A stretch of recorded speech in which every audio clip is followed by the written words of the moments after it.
For now, I'm a working mom raising a 2-year-old son. My husband also works. If I had my way, I wouldn't want to miss any minute of my son's growing up by being at his side, but my reality blocks me. It's hard to live with my husband's wage alone, so we agreed that I also work. Basically, I was bothered to send my son too young to nursery school, so my two mothers agreed to babysit our son. Are they mothers of our two families? Not really. I happen to have two mothers. One is my biological mother, and the other is the one who raised me. I call both of them my mom. It's the same with my husband. I don't have a father. It's not that he's dead, but I cut off my ties with him. Truthfully, I don't even want to call him my father because I have no good memories of him. All the memories I have of my father are all dark memories. I don't want to be reconnected with the father who gave me those memories. My childhood wasn't easy. It's not my fault that I was born into such a family, but I had to live as if it was my fault. My mom and dad got married by a matchmaker. My mother's family was so poor that my mother was practically sold off to reduce one more mouth to feed. Because my mom came from a poor family, she had to endure harsh treatment from her in-laws. Actually, my paternal grandma was very mean to my mother, saying that since they saved her from poverty, my mom should earn her own keep. If my grandma didn't like the way my mom did her house chores, she didn't hesitate to beat my mom. Where was my dad when that happened? He just watched as if it was someone else's business, because it was a loveless marriage from the beginning. My paternal grandmother pressured my dad, saying she wanted to see her grandson before she died, so he was sick of it and ended up seeking a matchmaker to get married right away. At that time, my father was stressed at work, as his company was not doing well. So he was drunk all the time, and when he got drunk, he invariably became violent against my mother, throwing things and cursing at her that he only married her to bear him a son. Just enduring every day was very hard for my mom, but she had nowhere to go. If she went back to her family, she would only hear complaints for adding one more mouth to feed. So she had no choice but to live with the violent abuses. All she could do was to hold on. There was nothing my mom could do. My mom recalled that the happiest moment was the time she went out for grocery shopping. Her marriage was harsh and pitiful. Then, a year after her marriage, my mom got pregnant. Throughout her pregnancy, my grandma obtained all kinds of herbal medicines and remedies and forced my mom to take them, saying those were good for bearing a son. She even forced horribly fishy-tasting goldfish juice. You must drink this in order to have a son. You're only useful if you bear a son, she forced my mother to drink it all. Even though my mom was subjected to unbelievable strife throughout her pregnancy, she gave birth to a daughter. That was me. My mom was so happy with me, but to my paternal grandma and my father, it was a useless being. So it was no way that they would care properly for my mom after her labor, nor could she visit her own family.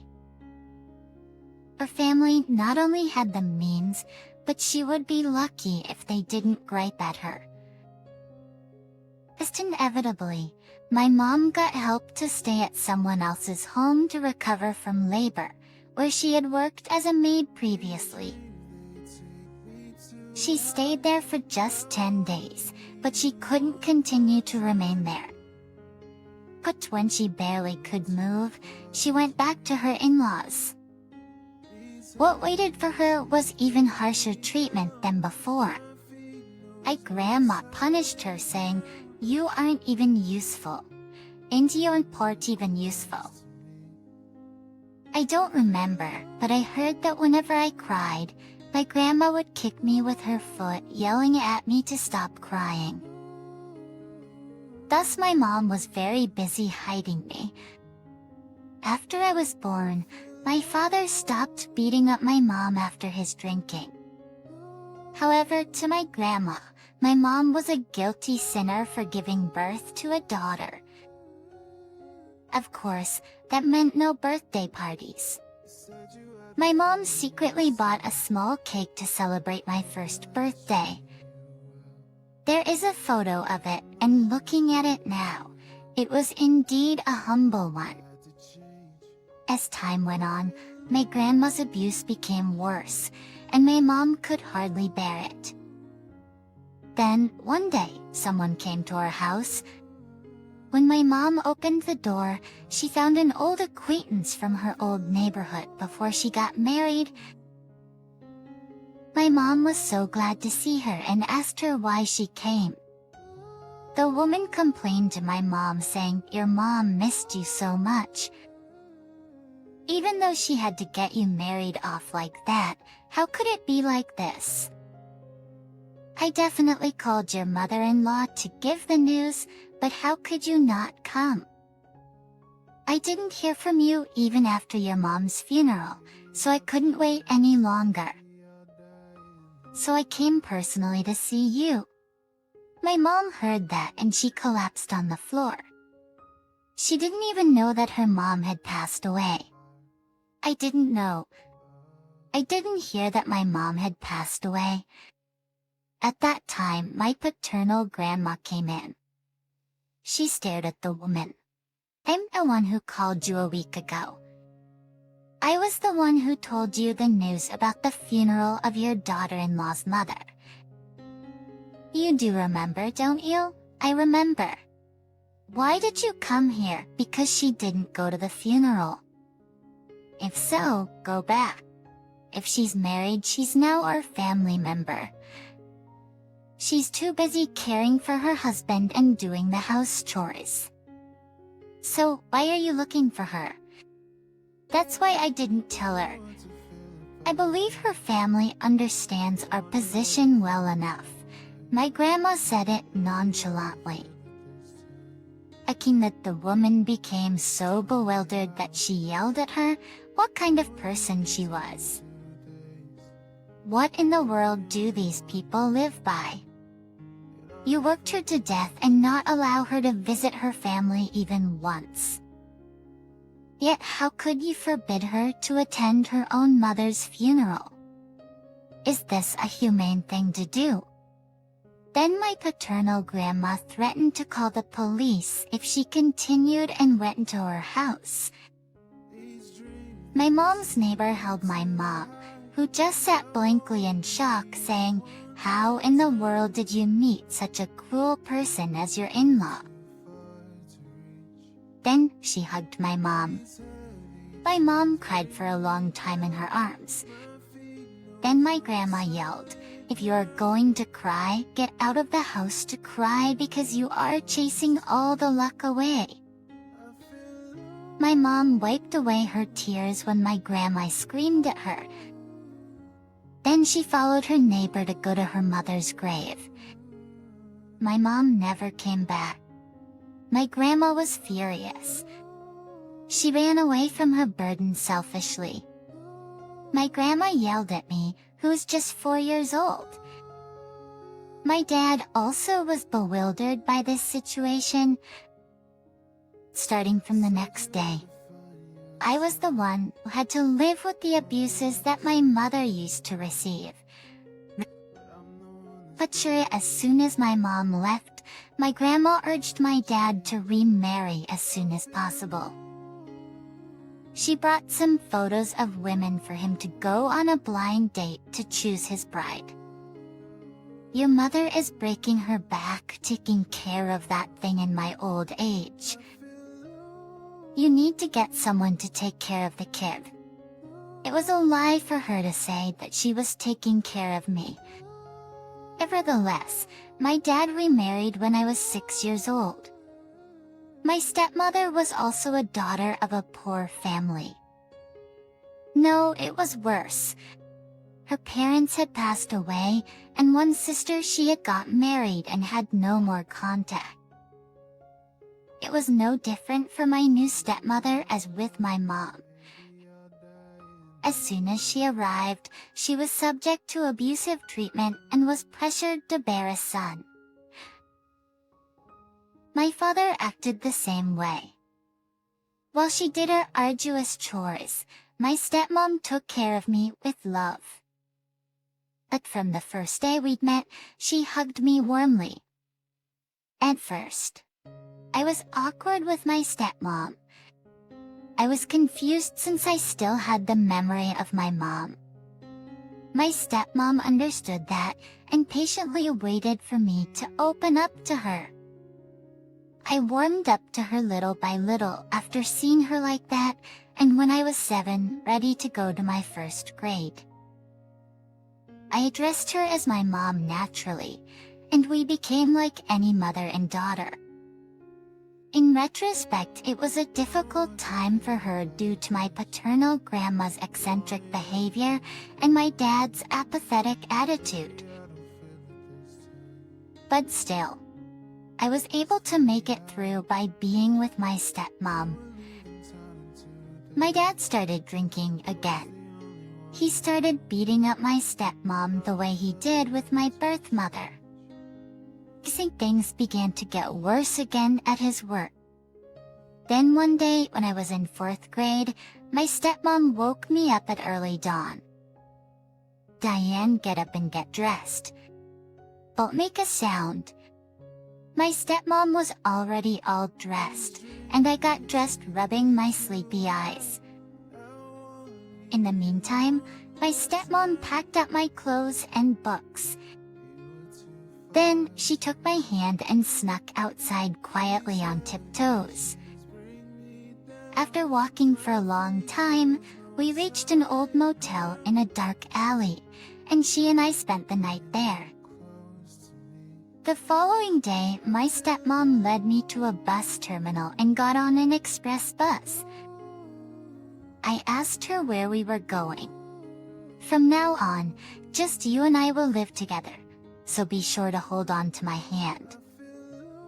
I was surprised to hear that, but frankly, I was glad because I wouldn't have to see my grandma, who was always abusive, and my drunk dad, who always beat my stepmom. That's how I ended up in a town out in the countryside. My stepmom rang a bell of a gate of a luxurious 2-storied house, and an elegant-looking lady opened the door. And from that day, we got to live in that house. A few days later, my mom told me the story of what happened. My dad's company declared bankruptcy, and my dad had lost his job. My dad hid that from the family. My mom accidentally overheard my dad's phone conversation with his coworker, and that's how she found out. She knew for sure that my dad and grandma's abuses would worsen. I couldn't bear it any longer, so I asked the owner of this house for help. My stepmom got a job as a maid from a referral by her middle school alumni friend. The owner was the lady who opened the door for us. Fortunately, the owners were very lovely people. My stepmom and I were able to escape from hell and live happily in that house. Even though it wasn't our house and I got teased as the maid's daughter, it was nothing compared to the hard time we had at my dad's house. My stepmom worked hard just to raise me well, as if it was her own child. "Vitamin, I only have you." My stepmom often said that.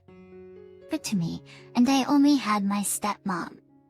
That's how we depended on each other and lived together.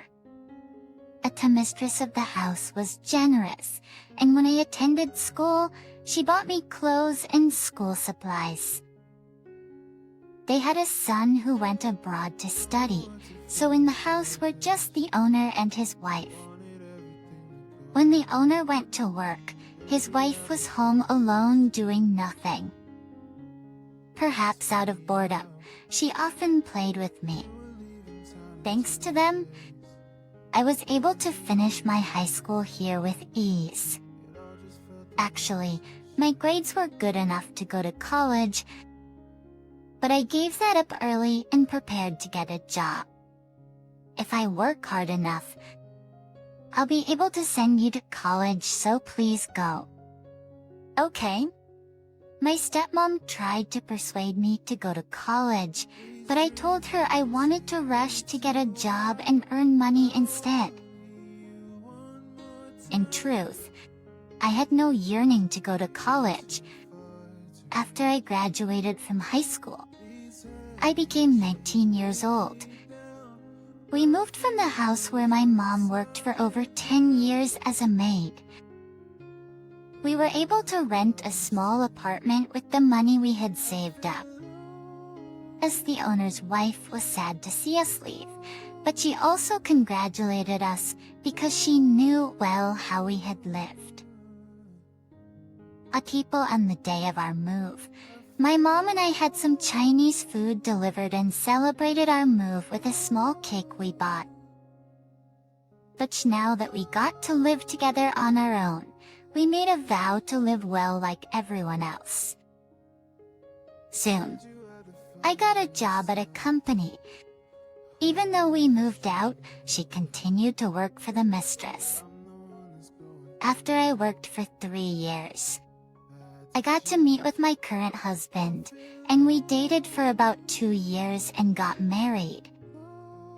However, I had a lot of worries because the gap between my husband and me was tremendous in terms of education and family background.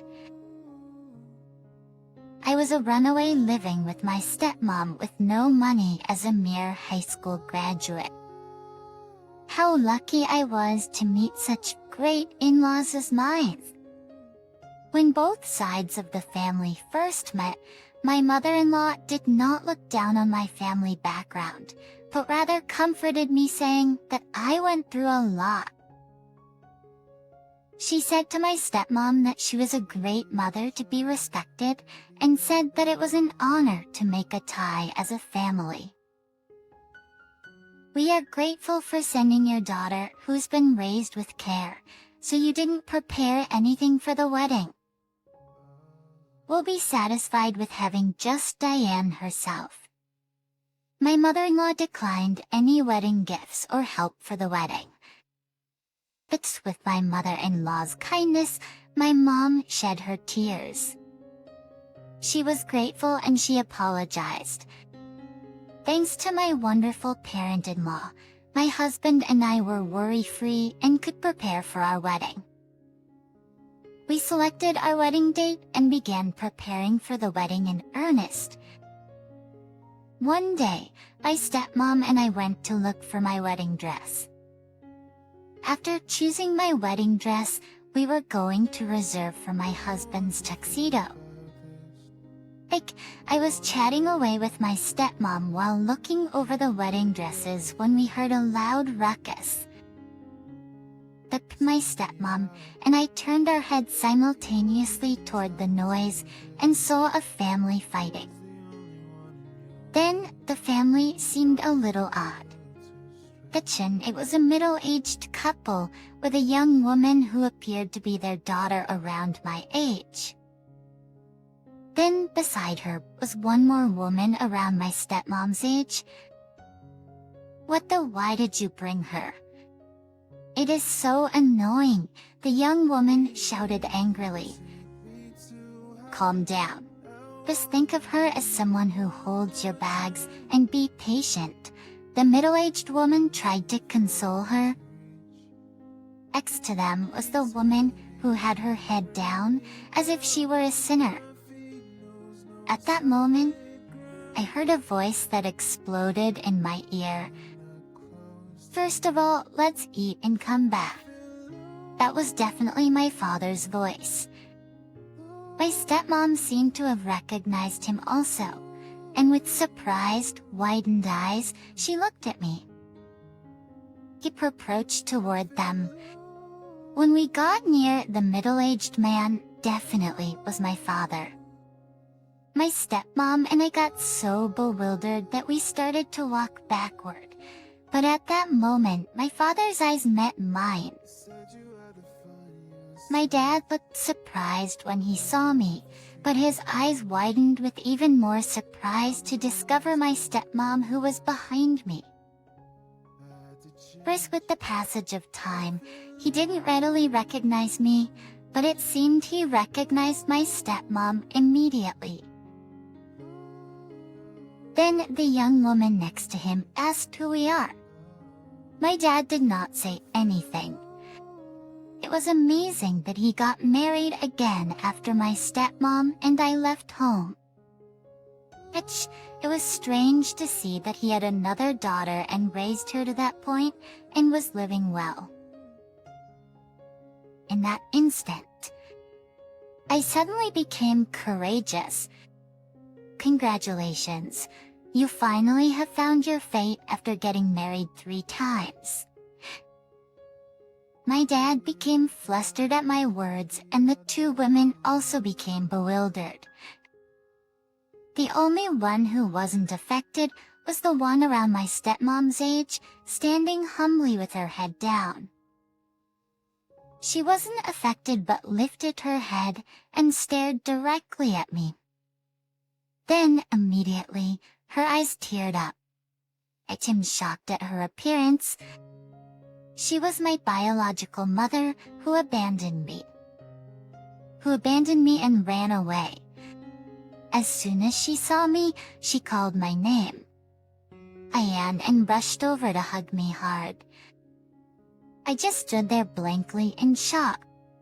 When my senses returned, I only heard frustrated voices. "Oh, what the..." It's so embarrassing when I just came to look at the dresses. The young girl's voice made me get hold of myself. "How dare you speak so rudely as someone much older than you? Have you been raised with the kind of manners from your family?" The young girl reacted angrily at my criticism. My dad looked around and then pulled my arms, asking me to talk outside. However, I snatched away his hand and sped out. "Don't you touch me? Who are you to order me like that? It seems you're ashamed though. So why did you live your life like that? If you knew it was shameful, you should have lived properly." Alexa Kent did. The young woman and her mother glared at my dad, asking about a relationship. My dad looked uneasy and said he would explain later. "Why? The kind of lie are you going to say? Tell them right here now. I am his daughter, and the woman that you are mistreating is my birth mother. And this person next to me is my dad's second wife, my stepmom. As you can see, this man's wives are several. He gets drunk and beats up his wife, that my real mom and my stepmom both ran away from him. I don't know why my real mom is living again with this man." And Christine sees that the young woman and her mother seemed shocked to hear what I said and left the shop hurriedly after retrieving their bags. My dad sighed repeatedly and glared at me as if he wanted to kill me. "Did you have to say all that to make you feel better? Did I abandon you? That was you who abandoned me and ran away in the middle of the night with your stepmom. So why do you blame me? You're an ungrateful little brat." "A little brat? Do you have any right to say that? That's right. I walked out of my own. Do you know why? If you didn't, I would have witnessed my mom beaten to death by you. You and your mom are not human. How could a human being be like that? You should be ashamed of yourselves. I took my stepmom out of there. As I stomped away on the street, I heard someone calling my name. It was my biological mom. Honestly, I didn't have very good feelings about my own mother either. After all, she had abandoned me. My biological mom was crying, begging me to listen to her story. I coldly replied that I didn't want to do that when my stepmom held my hand, persuading me to listen to her at least. At my stepmom's request, I couldn't continue to be stubborn. We went to a nearby quiet place. We calmly sat and were able to hear everything that happened from my biological mother. My biological mom returned home after 7 years, which was 1 year after my stepmom and I had run away. She had a job and she was earning money well enough to take me with her. I have nothing to say except sorry for running away like that.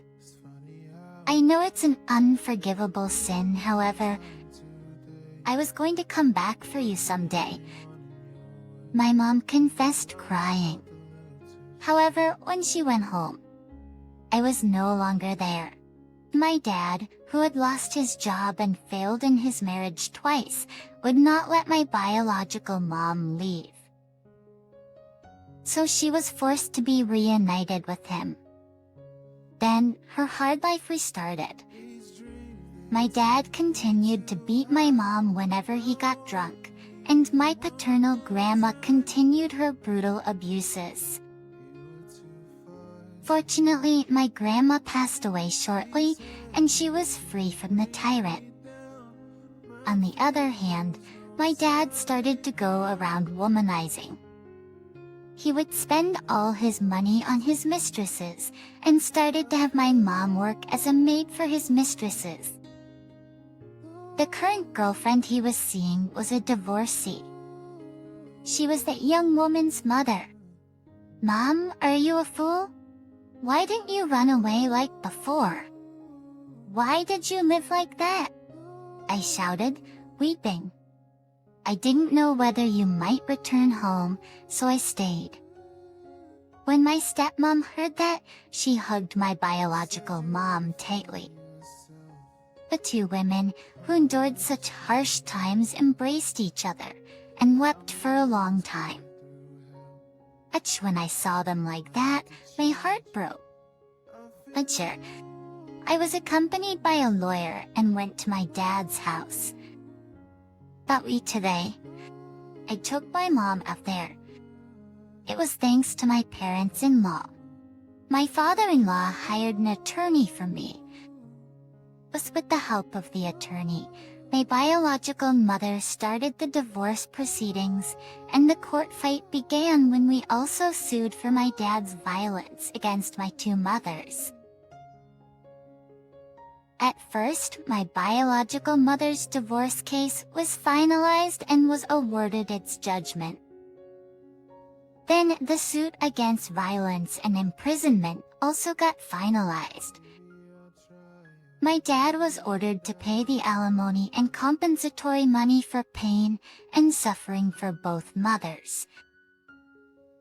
My father was struggling and asked for help from his girlfriend, but she kicked him out after that day, saying that she lost all interest in him, demanding him never to call her again. My dad lost all his money and was left all alone. With my two mothers, I had my wedding. Now they are living happily as my son's grandmothers. Two are very close, like real sisters. They were both born into a poor family and led a hard life, so they lived by consoling each other. Thanks to them, I was raised into a normal adult despite being in a dark situation. I'm a very lucky person. They lived a life of sorrow, but they tried to protect me, and I won't forget their love that they had given me. I will live diligently as the two mothers' daughter. I will live happily. Thank you for listening to my story. Those of you who listened, I hope that you will only walk on a path of beautiful flowers. Please cheer for me and write your comments of wisdom in the comment section. Pressing like and subscription is a big help to me.